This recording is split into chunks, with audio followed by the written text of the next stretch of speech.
Quand on intervient avec des enfants, des fois, on a des belles surprises et ça peut être très rigolo.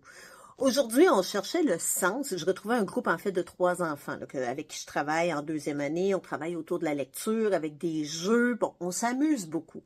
Et là, on cherchait le sens du mot enflammé. On avait une image qui pouvait nous aider, mais pour les enfants, aller chercher le petit mot dans le grand mot, c'est pas si évident que ça, hein. C'est quelque chose qui s'apprend, qui se développe. Et il y a une petite puce qui me dit, ben, ça pourrait être flamenco. Et là, ben, moi, j'ai trouvé ça bien drôle, évidemment. Je l'avais pas vu venir, celle-là. J'ai été bien surprise. Mais ce qu'on a fait, c'est que, ben, j'ai trouvé que c'était une belle petite réussite qu'elle faisait là. Parce que oui, dans enflammé, j'entends quelque chose qui peut ressembler à flamenco. Ça se pourrait. Alors là, on est allé vérifier l'hypothèse. Donc, ça nous a permis d'aller un peu plus loin, puis de se demander dans le contexte, est-ce que ça se pourrait qu'on parle de flamenco, une danse? On s'est rendu compte que non.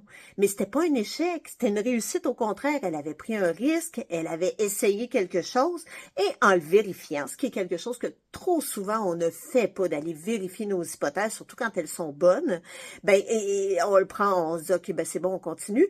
Eh bien, ici, on a pu vérifier l'hypothèse, se rendre compte que ça fonctionnait pas, et poursuivre nos recherches. Mais personne n'a vécu d'échec là-dedans. C'était une vraie réussite, on s'est amusé, et on a fini par trouver, dégager le mot flamme dans enflammer. Un beau petit moment, franchement.